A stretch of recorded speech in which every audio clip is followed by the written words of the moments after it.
Hello, my lovely listeners out there. I hope you all are good at your home or your workplaces. First of all, thank you very much for your beautiful comments. अपनी जान लगा दीजिएगा पढ़ाई में, ऐसे ही जैसे अभी आप लगा के बैठे हुए हैं, ऑफ कोर्स ऐसे ही पूरी तरह से लगा के रखिएगा। 100% श्योर यार, एग्जाम तो पास होना ही होना है। मैं फिर बोल रहा हूँ, ये NRK 9 का 8 ईयर्स का रिकॉर्ड है। एग्जामिनेशंस के मामले में जबरदस्त रिकॉर्ड दिया हमने, बट मैं यहाँ एक साथ के साथ बात कह रहा हूँ, सीखना है। और मैं चाहता हूँ जब आप लोग जाओगे ना प्रैक्टिकली, आप या ऑफकोर्स फ्रेशर्स, आप लोग जब जाएंगे फील्ड में, ट्रेनिंग्स में जाएंगे या जॉब जब करेंगे या अपनी खुद की फर्म स्टार्ट करेंगे, आपका एक्सपोजर इतना स्ट्रांग होना चाहिए कि क्लाइंट ना दीवाना हो जाए आपका। ऑलराइट, सो चलिए दीवानगी बाद में करते हैं, पहले सीख लेते हैं कुछ। AIF के अंदर ऑलरेडी मैंने आपसे कुछ एस्पेक्ट्स डिस्कस किए हुए थे। AIF का बैकग्राउंड के बारे में डिस्कस किया था, इसके रेगुलेशंस के बारे में डिस्कस किया था और डेफिनेशन क्लॉजेस को लेकर डिस्कस किया था। अब यहाँ बहुत इंपॉर्टेंट बातें डिस्कस करने वाला हूँ, याद रखिएगा। एग्जाम में से इसमें से एक क्वेश्चन मैं बता रहा हूँ बनता है जहां पर, और जनरली ICS एक्सपेक्ट करता है कि CS स्टूडेंट, चाहे आप एग्जीक्यूटिव पे हो या प्रोफेशनल पे हो, ये कॉन्सेप्ट आपको आता हो क्लियर एकदम, क्योंकि काफी पॉपुलर कॉन्सेप्ट है। तो कहीं ना कहीं मैं बार बार बोल रहा हूँ कि एग्जाम के लिए बहुत प्रोबेबिलिटी रखता है। So pay your attention dear all. Alright, इस पूरे कॉन्सेप्ट को हम लोग यहाँ पर जो हम डिस्कस करने वाले हैं, अल्टरनेटिव इन्वेस्टमेंट के बारे में, उसको डिटेल में बताऊंगा। याद रखिएगा हमेशा की तरह, पहले कॉन्सेप्ट सीखेंगे, फिर मॉड्यूल में जाएंगे, उसकी लैंग्वेज लेंगे। ऑलराइट, चलिए स्टार्ट करते हैं। देखिए हम लोगों ने बेटा अभी तक जो बात किया था ना, हमने काफ़ी सारा बात किया हुआ है बैकग्राउंड के बारे में, इसके बेसिक कॉन्सेप्ट्स के बारे में। यहाँ अब जो मैं डिस्कस करने वाला हूँ मेरे बच्चों, ध्यान से सुनना, एक बात बड़ी मजेदार बात है। हम लोग यहाँ डिस्कस करने वाले हैं इन्वेस्टमेंट ऑफ AIF। अभी ये इन्वेस्टमेंट भी तो करेगा ना, पूरा खेल क्या है, पैसे का ही तो है। अभी इन्वेस्टमेंट का कॉन्सेप्ट पकड़ना, बुक को सिर्फ एक बार पढ़ने की बात रह जाएगी और हो सकता है उसकी जरूरत भी ना पड़े, इसलिए ध्यान से सुनना यहाँ पे, ठीक है। हम जब इन्वेस्टमेंट की बात कर रहे हैं तो इसने बोला कि हाँ ठीक है भाई, अलाउड है, जाओ पैसा रेस कर लो। बोला कर सकते हैं, कैसे करेगा? ओनली बाय वे ऑफ, ओहो हट जाओ, ओनली, ध्यान सुनना मेरे बच्चे, PP करके, प्राइवेट प्लेसमेंट करके ही क्या कर सकते हैं, फंड रेजिंग कर सकते हैं। तो कैसे? By way of private placement, पहली बात तो ये आ गई, ठीक है। फंड रेज कर सकते हो, हाँ जी कर सकते हैं। कैसे करेगा? प्राइवेट प्लेसमेंट करके ही फंड रेज कर सकता है। किन किन से कर सकता है ये भी हमने डिस्कस किया हुआ था। इंडियंस के साथ कर सकता है, फॉरेनर्स से ले सकता है, NRI से पैसा ले सकता है। मेरे साथ याद करो बेटा, अभी के भी कहाँ से ले सकता है, बोलो ना। इंडियन से ले सकता है, बोलो इंडियन से ले सकता है, फॉरेनर से पैसा रेज कर सकता है, NRI से, नॉन रेजिडेंट इंडियन से पैसा रेज कर सकता है। कैसे करेगा? By way of private placement, बोलो ना, by way of private placement. Alright sir, पहली बात हमको बैठ गया, यहाँ पे अच्छे से बैठ गया बुद्धि में। अब क्या होता है बेटा, ध्यान सुनना, ये जो AIF बना रहे हैं हम लोग, ये AIF बना रहे हैं, ध्यान सुनना। ये AIF में जो आपने अलग अलग पोर्शन देख रहे हो ना, इसके अंदर ये अलग अलग पोर्शन देख रहे हो, ये जो हम यहाँ पे जो देख रहे हैं, इसमें ये स्कीम्स हैं बेटा। ध्यान सुनना मेरी बात को, ये तभी तुम्हें समझ में आएगा। ध्यान सुनना, स्कीम्स हैं। अब स्कीम क्या हो सकती है? एक मान लो AIF 1 है, मैं डिस्कस किया हुआ हूँ कैटेगरी फर्स्ट को। सोशल वेंचर हो सकता है, इंफ्रास्ट्रक्चर के लिए हो सकता है, या वेंचर कैपिटल्स के लिए, वेंचर कैपिटल फंड हो सकता है, या हम बात कर सकते हैं अर्ली स्टेज वेंचर्स की बात कर सकते हैं, स्टार्टअप्स की बात कर सकते हैं। तो उनसे रिलेटेड स्कीम्स, अलग अलग स्कीम AI फर्स्ट के अंदर आती हैं। तो मान लीजिएगा एक हमारी कोई सोशल वेंचर पर है, ठीक है, एक हमारी कोई स्कीम हो सकती है जो कि स्पेसिफिकली अर्ली वेंचर्स के ऊपर बात करिए, स्टार्टअप्स के ऊपर बात करिए, सोशल वेंचर्स के ऊपर बात करिए, इंफ्रास्ट्रक्चर के ऊपर बात कर रही है। तो ये अलग अलग हमारी क्या है बेटा, स्कीम्स हैं। इन स्कीम्स का है ना, इन स्कीम्स का जो मिनिमम कॉर्पस है, याद रखना मिनिमम कॉर्पस। अब मेरा बच्चा रट्टा मत मारना यार, समझना कि कुछ लोगों ने क्या कर रखा है, मैं देखा यार, उठाएंगे रट्टा मार लेते हैं, इतना कॉर्पस है, कितना 20 करोड़ 20 करोड़ 20 करोड़। अरे समझो सही, कॉर्पस आप लोगों को पता है ना, कॉर्पस का मतलब टोटल अमाउंट, ये डिस्कस किए थे हम लोग। टोटल अमाउंट बोलो ना एक बार, टोटल अमाउंट, ठीक है। टोटल अमाउंट कौन सा जो कमिट कर रहा है, भैया कौन कर रहा है? इन्वेस्टर कह रहा है कि मैं आपको दूंगा। तो टोटल अमाउंट मिनिमम कॉर्पस है कितना, उनसे 20 करोड़। बोला ठीक है। और इसी के अंदर मिनिमम इन्वेस्टमेंट, बोलो मेरे साथ, मिनिमम इन्वेस्टमेंट जो इन्वेस्टर करेगा वो होगा 1 करोड़। मिनिमम इन्वेस्टमेंट कितना होगा मेरे बच्चों? 1 करोड़, ठीक है सर। मिनिमम मतलब कॉर्पस कम से कम हर एक स्कीम का सर, हाँ जी, AIF एक का नहीं करूँ। अगर वो सोशल वेंचर वाली स्कीम चला रहे हो आप, या आपका स्टार्टअप का है, तो मिनिमम उसका कॉर्पस उस स्कीम के अंदर कितना आ गया? 20 करोड़। बोलो ना एक बार, 20 करोड़। और उसमें इन्वेस्टर का मिनिमम कितना इन्वेस्टमेंट होगा? 1 करोड़। बोला सर ठीक है सर, करवा देंगे सर, पैसा बहुत है AIF वालों के पास में। ऑलराइट, भगवान करे आपके भी बहुत हो, और होगा यार, ठीक है। सो आइएगा, सो आगे क्या कर रहा है, ध्यान सुनना। पहली बात तो क्लियर हुआ आपको। इसके साथ अब देखना इंपॉर्टेंट क्या आ रहा है यहाँ पे। यहाँ ये कह रहा है कि अगर, ध्यान सुनना मेरे बच्चों, AIF लोग का जो एम्प्लॉय लोग है ना, या AIF का जो डायरेक्टर लोग है, ठीक है, AIF का या एम्प्लॉय लोग या डायरेक्टर लोग, या फिर AIF नहीं तो AIF की जगह हम बात कर रहे हैं उसका मैनेजर। किसका? AIF का मैनेजर। ध्यान सुनना, कौन सा बट्टा नहीं, AIF का डायरेक्टर लोग या मैनेजर, या फिर AIF की हम बात कर रहे हैं manager of AIF, manager of AIF इसका डायरेक्टर। और ये लोग अगर इन्वेस्टमेंट करते हैं लोग तो 25 लाख की मिनिमम इन्वेस्टमेंट है, 25 लाख रुपीज़ की मिनिमम इन्वेस्टमेंट है। याद रखना, मिनिमम इन्वेस्टमेंट कितनी जाएगी? 25 लाख। तो पहले हम क्या बोले, अगर इन्वेस्टर लोग कर रहा है 1 करोड़ मिनिमम इन्वेस्टमेंट है, 1 करोड़ मिनिमम इन्वेस्टमेंट है। अगर कौन कर रहा है बेटा, अगर डायरेक्टर या एम्प्लॉय कर रहा है तो कितना 25 लाख मिनिमम इन्वेस्टमेंट है। लेकिन अगर क्या और बात सुनना ध्यान से, अगर ये लोग एक्रेडिटेड इन्वेस्टर्स है, कौन एक्रेडिटेड इन्वेस्टर है? एक्रेडिटेड इन्वेस्टर्स पूरी डेफिनेशन से रटा रखी है पहले वाले वीडियो के अंदर, आई होप याद होगा, ठीक है। बोला ये कंडीशन फिर अप्लाई नहीं करेंगे, बोला 25 लाख ना, फिर ये वाली कंडीशन अप्लाई नहीं होगा। क्लियर एकदम? 25 लाख से नहीं काम चलेगा रे, एक्रेडिटेड इन्वेस्टर से हायर इन्वेस्टमेंट चलेगी। क्लियर ना? ये हमने डिस्कस किया इसका कॉर्पस। अब देखो यहां पर एक और ड्यूटी बनती है, किसका?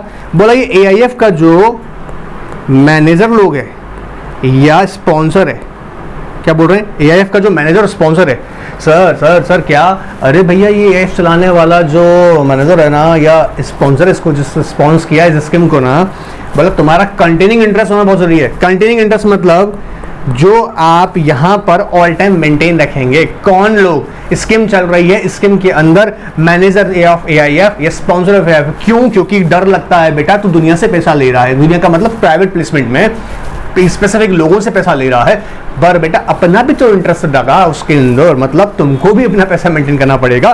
कितना? कैटेगरी फर्स्ट, याद रखना, AIF category first and second के अंदर कंटिन्यूइंग इंटरेस्ट मतलब इन लोगों को भी या तो 2.5% और 5 करोड़ 2.5% और 5 crore, which ever is lower, दोनों में से कोई भी अमाउंट। ध्यान से याद रखना, अभी 2.5% 5 करोड़ किसकी बात करें? 2.5% निकालें कॉर्पस का। कॉर्पस मतलब बता दिए थे बेटा, total amount of fund, total amount of fund, ठीक है। जब इन्वेस्टेबल बोलते हैं तो नेट ऑफ कर देना, नेट ऑफ क्या कर देना? Administrative expenses and management fees net of कर देना। लेकिन यहाँ एक और बात बोला इंटरेस्टिंग, बोला सुनो सुनो सुनो सुनो सुनो, ये ऐसा मत कर देना बेटा जो तुम इसके लिए कौन मैनेजर और या स्पॉन्सर अपनी जो तुम मैनेजमेंट फीस चार्ज कर रहे थे ना वो वेव ऑफ मत कर देना, वो सेपरेट है, मतलब वो अलग है। वो तो जो तुमको मिल रहा है ठीक है, तुमने बोला सर अच्छा वो फीस मिल रहा है ना उसको एग्जिस्ट कर लो, एग्जिस्ट वाला नहीं, वो सेपरेट है। तो याद रखना जो मैनेजमेंट फी है बेटा, जो कि AIF का मैनेजर या स्पॉन्सर मैनेज कराने के लिए कुछ चार्जेस ले रहा है, जो कि मैनेजमेंट फीस की कहा जाता है, जिसे वो कैसी हो जाएगी? सेपरेट, वो उसको उसके अंदर काउंट नहीं करेंगे। ये इसको अलग से purely 2.5% of 5 crore which is lower maintain रखना पड़ेगा। ऑल टाइम कंटिन्यूइंग इंटरेस्ट है, जब तक इंटरेस्ट मतलब जब तक स्कीम चलेगा मेंटेन रखना पड़ेगा। क्लियर? और अगर यही कैटेगरी थर्ड होती तो बेटा 10% हो जाता कंटिन्यूइंग इंटरेस्ट, 10%। क्लियर एकदम? सॉरी 5% हो जाता। कितना? 5% ऑफ कॉर्पस या फिर हम बोलते हैं 10 करोड़, ठीक है, विच एवर इज लोअर। और इसको डिस्क्लोज करना पड़ता बेटा, डिस्क्लोज इन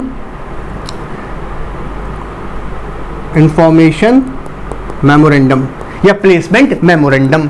क्लियर हो रहा है मेरे बच्चों को? याद रखना, यहीं पर समझना है, यहीं पर इसको याद करना है। बाद में तो बुक से तो सिर्फ रीडिंग लैंग्वेज के लिए करनी है, लैंग्वेज सीखनी है बुक के अंदर जाकर। अभी मेन काम क्या है कि आपके यहाँ पर बैठना चाहिए कॉन्सेप्ट, और आपको जितनी बार आप रिवाइज कर लेंगे मेरे साथ सुनकर बहुत ही ईजी हो जाएगा, इसको याद रखना, ठीक है। मेरा पर्पज यही है आपको ये टॉपिक सुनते सुनते अच्छे से याद हो जाए।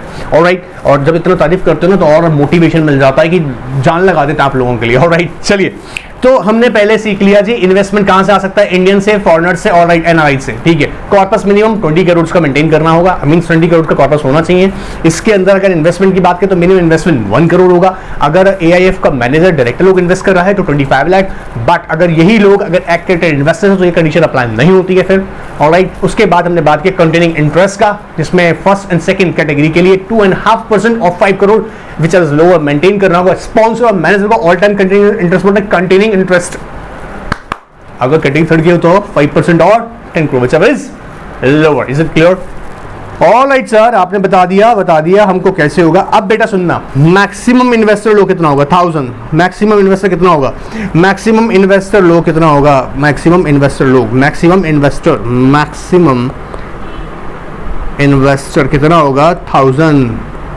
अच्छा, अगर AIF आपने ना कंपनी बनाई है, कंपनी फॉर्म में बनी है, तो कंपनीज एक्ट फॉलो करो रे, कंपनीज एक्ट 2014 फॉलो करना पड़ेगा। क्या कह रहे हैं, पहले पे तो हमने बोल दिया मैक्सिमम इन्वेस्टर कितना होगा, मैक्सिमम इन्वेस्टर होगा 1000, मैक्सिमम इन्वेस्टर कितना होगा 1000, मैक्सिमम इन्वेस्टर 1000। अगर AIF कंपनी है तो ऑफ कोर्स कंपनीज एक्ट का प्रोविजन भी अप्लाई करना पड़ेगा। क्लियर एकदम। चलिए बेटा, यहां तक कोई डाउट नहीं होगा, मैं उम्मीद करता हूं। ये हमारी AIF में याद रखिए, हमने डिस्कस किया अलग अलग स्कीम्स के बारे में, ठीक है। अभी मतलब स्कीम्स के अकॉर्डिंग, कॉर्पस स्कीम के अकॉर्डिंग बनेगा। AIF कैटेगरी फर्स्ट का कंप्लीट कॉर्पस नहीं बोल रहा हूं, एक स्कीम AIF फर्स्ट के अंदर एक स्कीम का corpus minimum 20 crore. Alright sir, ठीक है सर, आगे देखते हैं बेटा, ध्यान सुन लेना, ध्यान से सुन लेना यार, सब कुछ याद कराने का मेरा पर्पस है। ऑलराइट, चलिए आगे चलते हैं। अच्छा, अब क्या हो रहा है, ध्यान सुनना। अभी पैसा रेज करने के लिए आपको क्या चाहिए, प्लेसमेंट मेमोरेंडम, ठीक है। अब एक पॉइंट याद रखना, आप फंड कैसे रेज करोगे, प्राइवेट प्लेसमेंट के थ्रू, प्राइवेट प्लेसमेंट के थ्रू आप फंड रेज करोगे, ठीक है। ये प्राइवेट प्लेसमेंट कैसे जाएगा बेटा, bye issue of information memorandum, या हम बोलते हैं उसको, या उसका एक और नाम होता है, हम बोलते हैं प्लेसमेंट मेमोरेंडम, ठीक है। प्लेसमेंट मेमोरेंडम मतलब कहीं ना कहीं आपको इंफॉर्मेशन प्रोवाइड कर रहा है। अब ये क्या इंफॉर्मेशन प्रोवाइड करेगा, ध्यान से सुनना, कंटेंट्स यही याद करेंगे अभी, ठीक है। क्या करेगा, पहले कहता है जी all material information, material information, all material information, all material information, बोलो ना मेरे साथ, all material information. Material information किसके बारे में चाहिए होगी, AIF के बारे में डिटेल दीजिएगा, ठीक है। AIF के किस फॉर्म में क्रिएट किया गया है, LLP फॉर्म में क्रिएट किया गया है, कंपनी फॉर्म में क्रिएट किया गया है, ट्रस्ट फॉर्म में क्रिएट किया गया है, कैसे बनाया है बताइएगा, क्लियर है एकदम। ये बॉडी फॉर्म को ऑपरेट का फॉर्म में क्रिएट किया हुआ है, प्लस उसके बारे में, प्लस मैनेजर जो है उसका डिटेल दीजिएगा, क्लियर। अब सुन तो जाना बेटा। फिर और क्या कहेगा, और इन्फॉर्मेशन क्या देगा, जो की इन्वेस्टमेंट टीम होगी, की इन्वेस्टमेंट टीम होगी उसकी डिटेल दीजिएगा। मैनेजर की इन्वेस्टमेंट टीम, की इन्वेस्टमेंट टीम का मतलब जो फाइनली इन्वेस्टमेंट का डिसीजन लेती है कि इसमें लगना चाहिए आपका स्कीम का पैसा, जिस स्कीम में पैसा लगाया जा रहा है उसको पैसे को कैसे लगाया जाएगा, वो डिसीजन, वो टीम कौन है उसके बारे में बताइएगा। ऑलराइट, फिर कहता है जी और क्या बताना पड़ेगा बेटा, आपके ना डांस सुन जाना, कंटेंट याद करवाने की कोशिश कर रहा हूँ ताकि आपको दिक्कत नहीं आए। और क्या बताएंगे, हमारे टारगेटेड इन्वेस्टर्स कौन होंगे, टारगेटेड इन्वेस्टर लोग कौन है रे, उनके बारे में बताइएगा। फी बताइएगा, फी जो जाएगा, ठीक है। एक्सपेंसेस क्या क्या होंगे, ध्यान सुनना, मेरे साथ याद करो ना, याद करो यार। ऑल मटेरियल इंफॉर्मेशन किसके बारे में बोल रहे हैं, AIF के बारे में दीजिएगा, मैनेजर के बारे में दीजिएगा। मैनेजर कौन, AIF का मैनेजर जो है। की इन्वेस्टमेंट, एक बार बोलो ना, की इन्वेस्टमेंट टीम की इंफॉर्मेशन दीजिएगा। क्या क्या आपके टारगेट इन्वेस्टर्स कौन है, बोलो ना, टारगेट इन्वेस्टर्स की इन्वेस्टमेंट टीम की इंफॉर्मेशन, प्लस टारगेट इन्वेस्टर्स कौन होंगे, फीस कितना है, एक्सपेंसेस कितने हैं, प्लस टेन्योर कितना होगा, बोलो टेन्योर कितने ड्यूरेशन आएगी। अब यहाँ टेन्योर को ध्यान सुन लेना बेटा, यहीं पे सुन लेना, टॉपिक को इतना शॉर्ट बनाऊंगा ताकि बुद्धि में कीवर्ड्स पहुंचे। टेन्योर के लिए सुनना, हमने टेन्योर में ना 2 कैटेगरी बना दी है। एक AIF की हम कैटेगरी बनाएंगे, फर्स्ट एंड सेकेंड, ठीक है। इसको सुनना पहले ध्यान से। टेन्योर कहता है जी मिनिमम जो टेन्योर होगा वो 3 इयर्स का होगा, बोलो ना मेरे साथ में, मिनिमम टेन्योर होगा कितना होगा, 3 ईयर। एक बार वापस से, मिनिमम टेन्योर 3 ईयर। ये स्कीम जो होगी कैसे चलेगी, क्लोज एंडेड। सर ये मैंने पहली बार सुना है और कुछ नहीं हो सकता, पहले खूब सुना है। क्लोज एंडेड में याद रखिएगा हमेशा क्या होता है, नंबर ऑफ जो यूनिट्स होती है, नंबर ऑफ यूनिट्स होती हैं वो कैसी होती है, फिक्स होती हैं, फिक्स होती है। मतलब अगर 1 लाख यूनिट्स अगर इशू कर रहे हैं तो 1 लाख ही होगी, ठीक है। और याद देखिएगा मिनिमम टेन्योर जो रखेंगे उसका हमने 3 ईयर रखा हुआ है। तो ऐसे जाएगी स्कीम, क्लोज एंडेड जाएगी। क्या सर ऐसा हो सकता है कि 3 ईयर को हम एक्सटेंड कर दें, कि हम इसे बढ़ा दें, जी बढ़ा सकते हैं, बट ओनली 2 ईयर। एक्सटेंशन कितनी अलाउड है, एक्सटेंशन अलाउड है, हाँ जी एक्सटेंशन कर सकते हैं, लेकिन कितना, मैक्सिमम 2 ईयर्स ही हो सकता है, सिर्फ 2 ईयर। अच्छा, लेकिन 2 ईयर करने के लिए भी 2/3 जो है ना आपका यूनिट होल्डर्स इन वैल्यू, इनकी अप्रूवल लगेगी। ऐसे ही नहीं कि उठा के आपने कर दिया। 2/3 जो है यहाँ पर याद रखना, जो इन वैल्यू जो आपका, कब मिनिमम इन्वेस्टमेंट, देखो हमने बोला कि मिनिमम आपको जो मिनिमम टेन्योर होगा, मिनिमम टेन्योर 3 ईयर का होगा कैटेगरी फर्स्ट एंड सेकंड के लिए। बोला ठीक है सर। फिर इसके बाद हमें क्वेश्चन राइज हो जाता है कि सर ये जो स्कीम जो हम कर रहे हैं किस मेथड में होगी, बोला क्लोज एंडेड चलेगा। क्लोज एंडेड का मतलब नंबर ऑफ यूनिट्स फिक्स्ड होगा, ऐसा नहीं कि ओपन एंडेड की तरह कितना भी आ सकता है जा सकता है, ऐसा नहीं है। यहाँ पर फिक्स किया जाएगा, ड्यूरेशन फिक्स होगी कि कितने टाइम तक ये ओपन रहेगा। क्लियर एकदम, ठीक है सर, ये भी हमको क्लियर है। अब इंपॉर्टेंट जो मैं बोल रहा हूँ आपको बात, वो ये कह रहा हूँ कि अगर इसको 3 साल को आप एक्सटेंड करना चाहते हैं तो इसकी अप्रूवल लेनी पड़ेगी आपको 2/3 इन वैल्यू, बट एक्सटेंशन में मैक्सिमम जो है वो 2 years की हो सकती है। बट अगर यही scheme large value fund for AIF, large value fund हमने डिस्कस किया, वो लार्ज वैल्यू फंड जिसके अंदर 75 करोड़ की इन्वेस्टमेंट होती है जी ईच इन्वेस्टर के थ्रू, इंडिकेटेड इन्वेस्टर्स के थ्रू, इज इट क्लियर? तो ऐसा केस में ना आप बियॉन्ड एक्सटेंशन जो है बियॉन्ड 2 year भी कर सकते हो, मतलब वैसे तो 2 साल तक ही है अलाउड है, लेकिन अगर large value fund for aggregated investors का केसेस में है तो बियॉन्ड 2 years हो सकती है।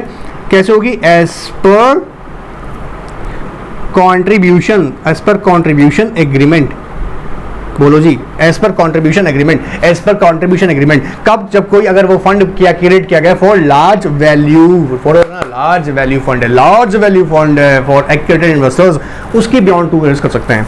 ऑलराइट सर, सर अगर AIF कैटेगरी 3rd को हम चेक करें तो कैटेगरी 3rd के अंदर क्या बोलता है? बोला ये कैसे कर सकते हो आप? ओपन एंडेड या फिर क्लोज एंडेड, ठीक है, क्लोज एंडेड। बट सेम अगर आप इसके अंदर भी क्या करते हैं, एक्सटेंशन करना चाहते हैं, तो एक्सटेंशन जो होगी, एक्सटेंशन ओनली 2 year ही होगी और सेम प्रोसीजर अप्लाई होगा जो हमने यहाँ डिस्कस किया हुआ है, ठीक है, सेम प्रोसीजर अप्लाई होगा जो हमने यहाँ पे डिस्कस किया है। एंड सपोज अगर क्या होता है कि अगर इनकी कंसेंट नहीं मिलती, अगर कंसेंट नहीं देते हमको, तो विदिन 1 year क्या करना होता है? आपको याद होगा, विदिन 1 year, बोलो ना मेरे साथ, within 1 year, within 1 year liquidate कीजिएगा। लिक्विडेट मतलब क्या कर दो, उस स्कीम को, पर्टिकुलर स्कीम को जो कि वो लिक्विडेट हो जाएगी, उसको लिक्विडेट करके पैसा वापस कीजिएगा। अब विदिन आप ईयर कब से काउंट करेंगे? या तो एक्सटेंशन की एक्सपायरी से, फॉर द जो फॉलोइंग होगा ईयर, विदिन 1 year हो गया, ठीक है, एक्सपायरी हो गया इसका विदिन 1 year के एक्सपायरी से, ठीक है, या टाइम कंप्लीट हो गया उसका 1 साल के अंदर। कब? जब आप लोगों ने, मतलब कौन, यूनिट होल्डर ने कंसेंट नहीं दिया है। ऑलराइट सर, ये तो बहुत सारा बात बता दिया आपने, सिंपल बात है रे, कोई दिक्कत नहीं है, आराम से देखो, ध्यान से सुनो, समझो और उसको बुद्धि में बैठाओ, याद होगा। क्लियर? चलिए, तो हम तो अभी बात कर रहे हैं यहाँ पर क्या क्या हम लोग बात कहते हैं कि क्या क्या इंफॉर्मेशन देना पड़ेगा किसके अंदर, हमारा प्लेसमेंट मेमोरेंडम या इंफॉर्मेशन मेमोरेंडम के अंदर। सर हमने बताया AIF के बारे में, की इन्वेस्टमेंट टीम के बारे में, मैनेजर के बारे में, फिर हमने बोला टारगेटेड इन्वेस्टर कौन होगा, बोलो ना, टारगेटेड इन्वेस्टर कौन होगा, फीस कितनी होगी, एक्सपेंसेस क्या होगा, टेनर क्या होगा, सुनते जाओ, लिखते जाओ, समझते जाओ। ऑलराइट, चलिए, फिर कहता है जी ये बताइएगा आपकी इन्वेस्टमेंट स्ट्रैटेजी क्या है। तो आपको कहाँ मेंशन करनी पड़ेगी है? आपके बेटा इंफॉर्मेशन मेमोरेंडम में इन्वेस्टमेंट स्ट्रैटेजी क्या होगी। बोला ठीक है, इसके अलावा और क्या होगी इंफॉर्मेशन? Risk management tools. भाई अगर कहीं पर अगर ऐसा होता है तो क्या हेजिंग कर सकते हैं आप, ये कैसे रिस्क को मिटिगेट करेंगे अगर पर्टिकुलर सेक्टर में जिसमें आप पैसा लगा रहे हैं उसमें इकोनॉमिकली कोई चेंजेस आ रहे हैं, वो इकोनॉमिकली वाइब्रेंट नहीं है उस किसी सिचुएशन में, तो उसको कैसे आप मैनेज करेंगे, उसकी स्ट्रैटेजी बताइएगा। तो इन्फॉर्मेशन में उसका डिटेल दीजिएगा, ठीक है। और क्या होगा ये बताएगा कंडीशंस बोलो ना, कंडीशंस और limits of redemption condition and limits of redemptions, इसके बारे में डिटेल देना पड़ेगा। और क्या बताएगा? Manner of winding up of AIF। Clear? ये स्कीम्स को हम लेकर बात करेंगे, ठीक है, किस तरह से वाइंडिंग अप हो सकती है। कॉन्फ्लिक्ट ऑफ इंटरेस्ट, ऐसा तो नहीं है कि भैया ऑफ इंटरेस्ट के बारे में, ठीक है, मतलब ये कुछ जनरल एस्पेक्ट्स जो मैं यहाँ बता रहा हूँ ये आपको कवर करनी होंगी का मेरे बच्चे जब आप एक इन्फॉर्मेशन मेमोरेंडम प्रिपेयर कर रहे हैं। ये चाहता हूँ कि आपको इसलिए याद रहे ताकि आपको ये कंटेंट्स याद रहेंगे ना, बुक में जाओगे तो थोड़ा सा बोर हो जाते हो यार, ये क्या क्या याद करना है, यहाँ देख के साथ में बोल लोगे ना एक बार तो याद हो जाएगा अच्छे से। क्लियर? चलिए, तो हमको ये इन्फॉर्मेशन मेमोरेंडम में खबर दे देनी है। अब जैसे ये इन्फॉर्मेशन मेमोरेंडम या प्लेसमेंट मेमोरेंडम, इन्फॉर्मेशन ये मेमोरेंडम या फिर प्लेसमेंट मेमोरेंडम, बोलो ना एक बार, इन्फॉर्मेशन मेमोरेंडम या प्लेसमेंट मेमोरेंडम कब फाइल करना है? एटलीस्ट 30 days प्रायर, बोलो ना 30 days प्रायर।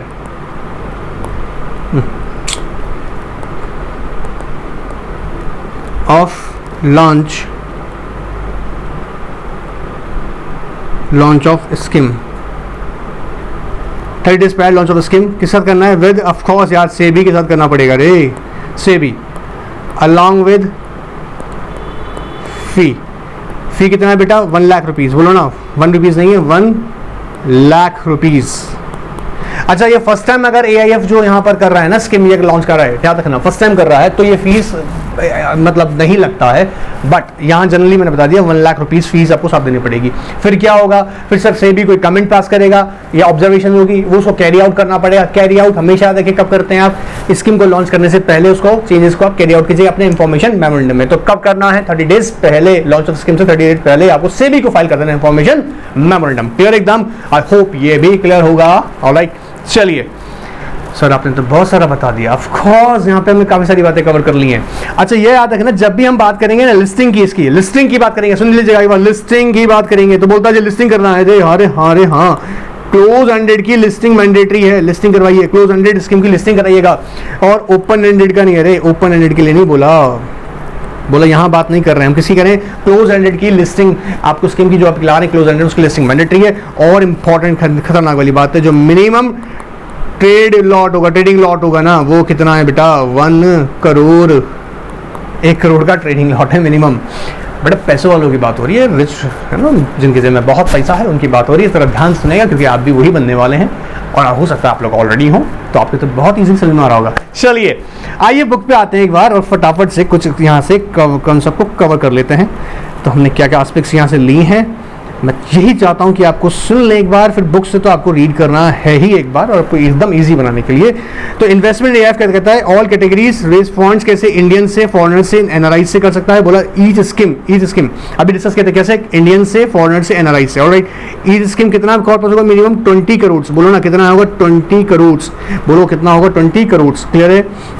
कहता है नॉट एक्सेप्ट मिनिमम इन्वेस्टमेंट, कितना बोले थे, मिनिमम इन्वेस्टमेंट कितना है बेटा, 1 करोड़। क्लियर।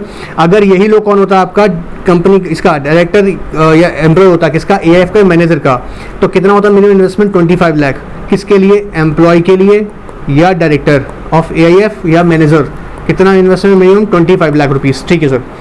मैनेजर का और sponsor containing interest category first और सेकेंड AIF के लिए कितना बोल रहा है बेटा, 2.5% और 5 करोड़ और 5 crore, which is lower, discuss किया था भी। और थर्ड के लिए बात करेंगे कितना बोलता है, 5%। देखो ना, not less than 5% of corpus, और 10 crore which is lower. Clear है एकदम। इसके अलावा हमने बोला मैक्सिमम कितना इन्वेस्टर हो सकता है, मैक्सिमम इन्वेस्टर 1000।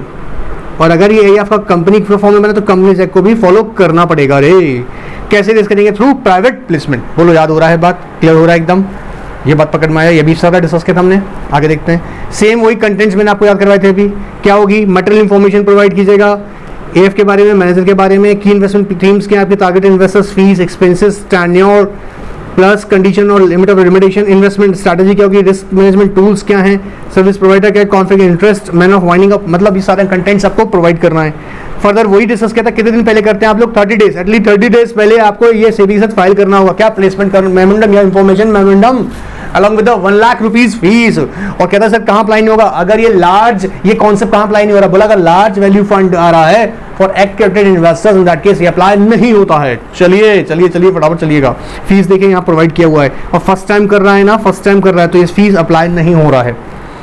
टेन्योर पूरी की पूरी डिस्कस की थी, first and second category 3 years के लिए क्लोज एंडेड रहेगा। अगर एक्सटेंड करते हैं ओनली 2 ईयर्स अलाउड है। अगर ये लार्ज वैल्यू फंड्स, अरे 2 ईयर्स भी कब हो रहा है, जब आपको 2/3 अप्रूवल दे रहा है इन वैल्यू। प्लस अगर वही हम बात कर रहे थे यहाँ पर किसका, लार्ज वैल्यू फंड है, तो उसके अंदर आप बढ़ा सकते हैं, 2 ईयर्स के बियॉन्ड दे सकते हैं as per the terms of contribution agreement. Same हमने ये बात करी थर्ड के लिए, लेकिन यहाँ ओपन एंडेड और क्लोज एंड दोनों हो सकती है। मैं उम्मीद कर रहा हूँ ओपन एंडेड क्लोज एंड अपने म्यूचुअल फंड से पहले मुझे समझा हुआ है, फिर भी अगर कोई डाउट होगा तो मैं यहाँ डिस्कस कर लूँगा, मुझे व्हाट्सएप पर भेज दिया करो, ठीक है। मैं इतनी क्वेरीज आंसर करता हूँ, ये भी करूँगा। और मैंने जैसे कहा है कि कोई ऐसी होगी जो कि टेक्निकल है और जिसकी वीडियो रिक्वायर्ड है, तो उसमें पूरा कॉन्सेप्ट डिस्कस करेंगे, ठीक है। एनीवेज, अगर आपको कंसेंट नहीं मिलता तो लिक्विडेट कीजिएगा with in 1 year following the expiration of tenure या एक्सटेंडेड टेन्योर, जो भी, अगर टेन्योर एक्सटेंड किया था उसके बाद से भी। लिस्टिंग बताते हैं, all AIF except open ended category third can be listed on stock exchanges and minimum trading lot कितना होगा बेटा, 1 करोड़ रुपीस। अब ये आता है इंपॉर्टेंट, एग्जाम में क्वेश्चन आया हुआ है, और इसका मतलब ये नहीं कि वापस नहीं आएगा। ये क्वेश्चन एक्चुअली एक कहीं ना कहीं नॉलेजेबल क्वेश्चन है, जहाँ पर एक कहीं ना कहीं हम AIF के जनरल कंडीशंस को देखते हैं तो हमको पता लगता है कि तीनों कैटेगरी के अंदर एक कॉमन कंडीशंस हैं जो एग्जामिनर आपसे एक्सपेक्ट कर सकता है पूछने के लिए, ठीक है। सो इसे बहुत ध्यान समझिएगा। पहली कंडीशन में बता दें क्या है कि जो ये AIF है, category first, second and third, ये किसी भी कंपनी जो कि ऐसी कंपनी जो कि इनकॉर्पोरेट आउटसाइड इंडिया हुआ है उसमें भी पैसा इन्वेस्ट कर सकती है। देखो पहली condition, AIF will invest companies incorporate outside India subject to the conditions or guidelines spread by the RBI। Of course जैसे ही इंटरनेशनल एंगल आ जाएगा ट्रांजैक्शन का, जैसे ही मनी का फ्लो या मनी इनफ्लो आउटफ्लो हो रहा है, मतलब पैसा जा रहा है आ रहा है, इंटरनेशनल मतलब इंटरनेशनल ट्रायंगल पर आ रहा है, तो याद देखिएगा आरबीआई अब जानते हैं फॉलो करना पड़ता है, प्लस सेबी की गाइडलाइंस भी फॉलो करनी पड़ेगी। तो कहना क्वेश्चन अराइज होता है कि क्या कर सकता है, ऑफ कोर्स जो कंपनीज इनकॉर्पोरेट आउटसाइड इंडिया हुई हैं वहां पर भी इन्वेस्टमेंट हो सकती है। को इन्वेस्टमेंट की अगर बात करें, अब को इन्वेस्टमेंट को समझना, ध्यान सुनना मेरी बात को। को इन्वेस्टमेंट मतलब मान लीजिएगा एक इन्वेस्टी कंपनी है, इन्वेस्टी कंपनी समझते हैं ना, जिसमें इन्वेस्टमेंट किया जा रहा है, इन्वेस्टी कंपनी है, उसमें AIF और AIF के मान लीजिएगा इसी के मैनेजर हैं, ये इसके स्पॉन्सर, ठीक है, AIF के मैनेजर स्पॉन्सर्स हैं। इसमें बिना पैसा AIF के मैनेजर्स ने या स्पॉन्सर्स ने पैसा इन्वेस्ट किया हुआ इन्वेस्टी कंपनी के अंदर, और उसी में पैसा इन्वेस्ट किया हुआ किसने, AIF में। तो ऐसा नहीं होना चाहिए कि इनके लिए मैनेजर स्पॉन्सर के लिए जो टर्म्स होंगी वो मोर फेवरेबल हों, ऐसा नहीं होना चाहिए, मोर फेवरेबल हों ऐसा नहीं होना चाहिए, नॉट फेवरेबल मतलब ऐसा नहीं होना चाहिए कि जो मैनेजर स्पॉन्सर ऑफ AIF है ना, उनकी जो इन्वेस्टी कंपनी में जिसमें AIF भी पैसा लगा रहा है और AIF का मैनेजर पे और कौन लोग, मैनेजर के अलावा और कौन लोग लगा रहा है, स्पॉन्सर, मैनेजर के अलावा कौन लगा रहा है, स्पॉन्सर या मैनेजर और स्पॉन्सर इन्वेस्ट कर रहा है, उसी में AIF इन्वेस्ट कर रहा है इन्वेस्टी कंपनी में जिसमें पैसा जा रहा है, दोनों पैसा लगा रहे हैं। तो इन्वेस्टर को तो आप क्या कर रहे हो, मैनेजर को और स्पॉन्सर को फेवरेबल टर्म्स पे दे रहे हो, नहीं ऐसा नहीं होगा, सेम टर्म्स पे होगा। क्लियर है? अच्छा, इसका एक रेगुलेशन को मैं क्लियर कर दूं, है ना, ये यहाँ हमारे को इसमें नहीं बोल रखा है, बट मैं आपको एक प्रैक्टिकलिटी बता देता हूँ। एक्चुअली को इन्वेस्टमेंट के लिए ना, ध्यान सुनना मेरी बात को, को इन्वेस्टमेंट जो होती है उसके लिए AIF को ना रजिस्टर्ड करवाना पड़ता है अपने आप को कि भैया मेरे को अलाउ कीजिएगा को इन्वेस्टमेंट के लिए, विद सेबी के साथ में इसकी रजिस्ट्रेशन करवानी मैंडेटरी है। ठीक है, सुन लेना वापस, सेबी के साथ में, ठीक है, रजिस्ट्रेशन करवाना पड़ता है पहले। ठीक है, क्लियर? तो AIF जो है अगर को इन्वेस्टमेंट की बात करेगी, को इन्वेस्टमेंट लेगी, जहां पर कौन को इन्वेस्टमेंट कौन हो गया, AIF का मैनेजर स्पॉन्सर भी इन्वेस्ट कर रहा है इन्वेस्टी कंपनी में, और इधर से कौन कर रही है, AIF भी इन्वेस्ट कर रही है। तो एक को इन्वेस्टमेंट में AIF को रजिस्टर्ड होना पड़ेगा विद सेबी कि हाँ मैं करवाना चाहती हूँ क्या को इन्वेस्टमेंट। एंड इसके लिए याद देखिएगा एज जो इन्वेस्टमेंट होगी वो कैसे होगी, को इन्वेस्टमेंट पोर्टफोलियो मैनेजर, को क्या बोलेंगे बेटा, एज को इन्वेस्टमेंट पोर्टफोलियो मैनेजर, ये इसका नाम मिलेगा, तभी वो कर सकता है, क्लियर कर दूं। अच्छा, इसका रेगुलेशन मैंने पहले भी डिस्कस किया होगा आप लोगों से, सेबी पोर्टफोलियो मैनेजर रेगुलेशन 2020। ठीक है, इसमें इसकी रजिस्ट्रेशन लेनी पड़ेगी तभी को इन्वेस्टमेंट हो सकती है, और इसको इफेक्टिव किया गया था, मैं आपको बता दूं 9 दिसंबर 2021 से ये रेगुलेशन इफेक्टिव हुआ था, जहां पर को इन्वेस्टमेंट भी करवाया गया और साथ में कहा गया को इन्वेस्टमेंट उसी को अलाउड है जो को इन्वेस्टमेंट पोर्टफोलियो मैनेजर रजिस्टर्ड होगा विद द सेबी। तो अगर आप AIF अपनी इस को इन्वेस्टमेंट स्ट्रेटेजी को फॉलो करना चाहते हैं, इस स्कीम को शुरू से वर्क करवाना चाहते हैं, फंक्शनिंग करवाना चाहते हैं, तो आपको उसके लिए रजिस्ट्रेशन करवाना पड़ेगा अंडर पोर्टफोलियो मैनेजर। कौन सा वाला, co investment portfolio manager. Alright sir, co investment in an investee company, किसी एक इन्वेस्टी कंपनी के अंदर कौन कर रहा है, मैनेजर और स्पॉन्सर, शेल नॉट, अब ये दोनों से उनको ज़्यादा फेवर कर रहे हो, shall not be on term more favourable than those offer to the AIF। Clear है? फिर यहाँ पर कहता है category first and second AIF shall not invest more than 25%, किससे ज़्यादा नहीं, 25% इन वन इन्वेस्टी कंपनी, सुनना, not more than 25% in investable funds of one investment company। investable fund का मतलब मैंने पहले ही बता रखा था, fund after net of what, administrative और मैनेजमेंट फीस को हटाने के बाद में जो फंड सिर्फ प्योरली इन्वेस्टमेंट के लिए है, वो इन्वेस्टमेंट का 25%, ठीक है, वो आप किस में लगा रहे हो, किसी एक इन्वेस्टमेंट कंपनी में 25 तक लगा रहे हो, 25% से ज्यादा नहीं कर सकते हो। बट अगर यही ना लार्ज वैल्यू फंड, सुनना मेरी बात, large value fund for accredited investors होता तो यही 25% जो है वो 50% तक हो सकता था किसी एक इन्वेस्टिंग कंपनी में, याद रहेगा, यहां मेंशन करा हुआ देखो। However large value fund for accredited investors of category first and second में invest up to 50% of investible fund in investing company directly और through investment in units of other AIF कर सकती है, या फिर AIF की यूनिट्स के through कर सकती है। सर ये कैसे होगा? मान लो AIF है, ये ऑलरेडी है। अब यहाँ पर AIF जो है ये एक इन्वेस्टिंग कंपनी के अंदर इन्वेस्ट कर रही है, ठीक है। ये या तो इसके थ्रू इन्वेस्ट कर सकती है या ये डायरेक्टली इन्वेस्ट कर सकती है। कितना? मैक्सिमम 50%। कौन सा? Large value fund. अगर ये लार्ज वैल्यू फंड नहीं है तो फिर 25% तक ही अलाउड है। क्लियर हो रहा है मेरे बच्चों को? चलिए आगे देखते हैं। तो पहला क्या बोला हमने? इंडिया, ऐसी कंपनी जो कि इनकॉर्पोरेट आउटसाइड इंडिया हुई है, क्या उन पे कर सकता है? Answer is yes. ठीक है सर, ये भी जाएगा। को इन्वेस्टमेंट कर सकते हैं, हाँ जी, बट मोर फेवरेबल नहीं होनी चाहिए। किसके लिए मोर फेवरेबल होनी चाहिए? मैनेजर स्पॉन्सर्स के लिए मोर फेवरेबल है, उसी सेम कंपनी, इन्वेस्टिंग कंपनी के अंदर जिसमें AIF ने पैसा लगा रखा है, ऐसा नहीं होगा। ठीक है, कितना हो सकता है? फर्स्ट और सेकंड कैटेगरी कह रहा है कि 25% तक कर सकते हैं। ठीक है सर, अगर ये कैटेगरी थर्ड होती तो 10%। कितना बेटा? 10%। क्लियर है? कैटेगरी थर्ड होती तो किसी एक इन्वेस्टिंग कंपनी के 10%, क्यों? डेरिवेटिव्स है, कॉम्प्लेक्स प्रोडक्ट्स हैं यार। कैटेगरी थर्ड के अंदर याद होगा हैजिंग की बात कर रहे थे, तो वहां का ट्रेडिंग की बात कर रहे हैं, तो वहां पर याद रखिए कैटेगरी थर्ड के अंदर 10% होगा। ऑलराइट। और अगर LV है, मतलब LVF है, लार्ज वैल्यू फंड है, तो 20% डबल कर दीजिएगा। Is it clear?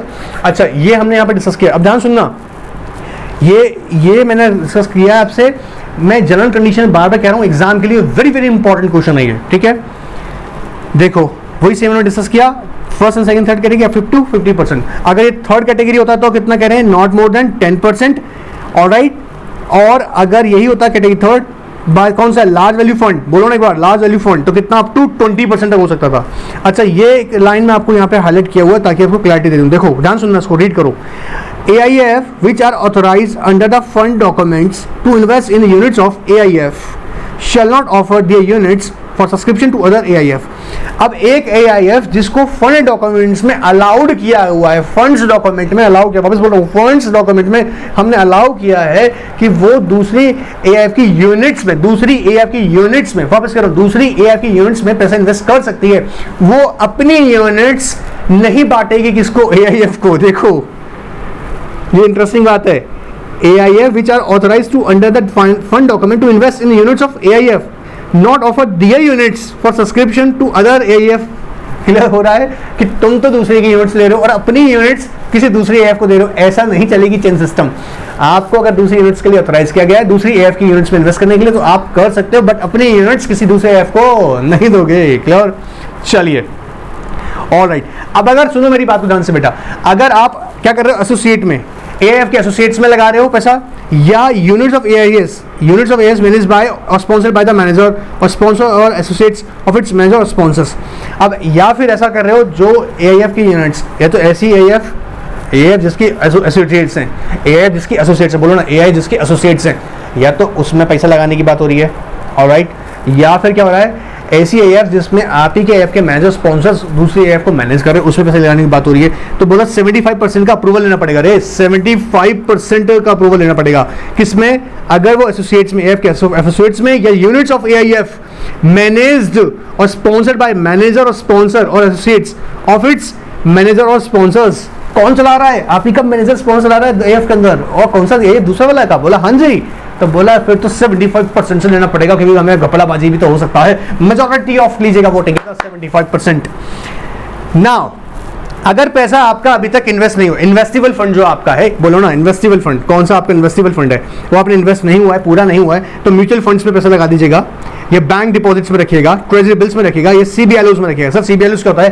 कोलैटराइज्ड borrowing and lending, collateralised borrowing lending obligations. Sir ये क्या है? मनी मार्केट इंस्ट्रूमेंट्स है, जिसमें यार मैं इसका क्लास अलग से बता दूंगा, ठीक है, डिटेल में यहाँ पर है नहीं, लेकिन आगे मैं डिस्कस करूंगा किसी न किसी टॉपिक में, CFL में मैं इसमें डिस्कस करेंगे, बट मैं यहाँ बताने की कोशिश कर रहा हूँ। छोटा सा टॉपिक है, मनी मार्केट इंस्ट्रूमेंट है बेसिकली। यहाँ क्या होता है बेटा? बेसिकली बोरोवर जो होता है ना, वो एक तरीके के ट्रेजरी इंस्ट्रूमेंट्स, सिक्योरिटाइज इंस्ट्रूमेंट्स होते हैं, जनरली कोलैटराइज इंस्ट्रूमेंट्स होते हैं। तो वो इंटरेस्ट पे यहाँ सेल आउट कर रहा है एक ऑब्लिगेशन फुलफिल करने के लिए। सो एक सिंपल वर्ड में बता रहा हूँ, पूरा कॉन्सेप्ट बड़ा इंटरेस्टिंग है, बट यहाँ एक एग्जाम्पल के फॉर्म में बताने की कोशिश कर रहा हूँ कि ये एक लैंडिंग ऑब्लिगेशन इंस्ट्रूमेंट की तरह वर्क करता है, एक शॉर्ट ड्यूरेशन के लिए होता है, लाइक यू नो व्हाट से 6 months. Alright. Like treasury bills को यहाँ पे हम जैसे इंस्ट्रूमेंट्स लेते हैं उन्हें कोलैटराइज किया जाता है, तो CBLOs जो हैं वो मनी मार्केट इंस्ट्रूमेंट्स हैं, अलग से और डिस्कस करूंगा, बट मोस्ट सिक्योर्ड इंस्ट्रूमेंट्स हैं, इसलिए यहाँ पर इन्वेस्टमेंट्स आपकी करवा रहे हैं। कॉमर्शियल पेपर्स हैं, सर्टिफिकेट डिपॉजिट्स हैं। आप ध्यान से अगर देखें तो यहाँ पर जनरली इन्होंने मनी मार्केट के इंस्ट्रूमेंट्स पे ज़्यादा फोकस रखा है। क्लियर एकदम? तो पैसा अगर आप इन्वेस्ट नहीं किए हैं तो म्यूचुअल फंड्स पे या बैंक डिपॉजिट्स पे, commercial paper, treasury bills, CBLOs या सर्टिफिकेट डिपॉजिट्स पे कीजिएगा। ऑलराइट, आपका AIF नॉमिनेट इन्वेस्टर्स की तरह भी काम कर सकता है। अब नॉमिनेटेड इन्वेस्टर्स की अगर बात करें तो आपने सुना होगा नॉमिनेट इन्वेस्टर्स जनरली कौन होते हैं, आपने नाम सुना होगा मेरे बच्चों, QIB, qualified buyer, private equities.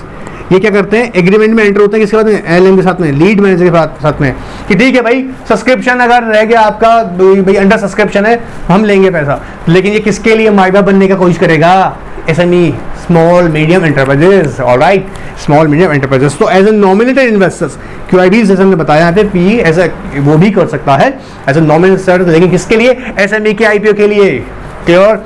Alright sir, category first and second of AIF in shares of, अगर ऐसी एंटिटीज होगी कहां पर, इंस्टीट्यूशनल ट्रेडिंग प्लेटफॉर्म पर, इंस्टीट्यूशनल ट्रेडिंग प्लेटफॉर्म पर अगर ऐसी एंटिटीज जो लिस्टेड हैं उनमें भी इन्वेस्टमेंट करेगा, बट उससे हम क्या ट्रीट करेंगे, deem to investment unlisted securities. ये याद रखिएगा, ये भी एक तरीके से डिजायरेबल है, इकोनॉमिकली डिजायरेबल है जो इंस्टीट्यूशनल ट्रेडिंग प्लेटफॉर्म पे एंटिटीज लिस्टेड है, ताकि उनको एक पुश मिल सके इकोनॉमिकली, उन्हें ठीक है फंड्स मिल सके, ताकि वो भी इंस्टीट्यूशनल ट्रेडिंग प्लेटफॉर्म से आगे बढ़कर मेन ट्रेडिंग प्लेटफॉर्म पे जाएं, मेन बोर्ड पे जाएं। तो यहाँ पर भी हम इसको ऐसा ट्रीट कर रहे हैं कि ठीक है, उसे हम क्या ट्रीट करेंगे, अनलिस्टेड एंटिटीज में इन्वेस्टमेंट है। ये जनरल कंडीशन जो मैंने आपके साथ डिस्कस करी है, one more time telling you, बहुत ही ज़्यादा इंपॉर्टेंट क्वेश्चन है, ये बिल्कुल एग्जाम में आ सकता है, और एग्जाम के साथ साथ आपका लाइफ का एग्जाम में जब आप प्रोफेशन कैरी करेंगे ना तो आएगा। मैं बार बार इसलिए कहता हूँ, देखो मेरी बात को बहुत ध्यान से सुनना, ऐसा CS मत बन के चले जाना फ्यूचर में कि जिसकी सिर्फ एक रूम में बैठकर सिर्फ लाइफ बीत रही हो, नहीं, मल्टीपल नॉलेज के लिए मल्टीपल तरीके से जबरदस्त जान लगा के इंटरेस्ट के साथ पढ़िएगा, नॉलेज ग्रैब कीजिएगा, NRK 9 की कॉर्पोरेट अपडेट सीरीज को कंटेंट ज्वाइन कीजिएगा और अपने आप को मोटिवेटेड रखिएगा, तभी मजा आएगा। आपका क्लाइंट ना आपसे तभी सेटिस्फाइड होगा, आपके नंबर ऑफ क्लाइंट्स आप सेटिस्फाइड तभी होंगे जब आपके पास मल्टीपल लेवल पे नॉलेज होगी और अपनी जान ठोक के पड़ेगा। ये बेसिक्स जो अभी आप सीख रहे हैं, मैं फ्यूचर में आपको बता रहा हूँ, बहुत हेल्पफुल होगा, बहुत हेल्पफुल होगा। ऑलराइट, ज़्यादा बातें नहीं कर रहे हैं, पढ़ाई जाकर ध्यान लगाइएगा वापस से, और याद देखिएगा नेक्स्ट सीरीज के लिए रेडी जाएगा, और टेस्ट भी आ रहा है, अपडेट दे दूंगा, चिंता मत कीजिएगा। NRK 9 का व्हाट्सएप पर आप लोगों को अपडेट मिल जाएगा। ऑलराइट, या चैनल पर आके अपडेट दे देंगे आपको। तब तक एंजॉय कीजिएगा, टेक केयर, गुड बाय।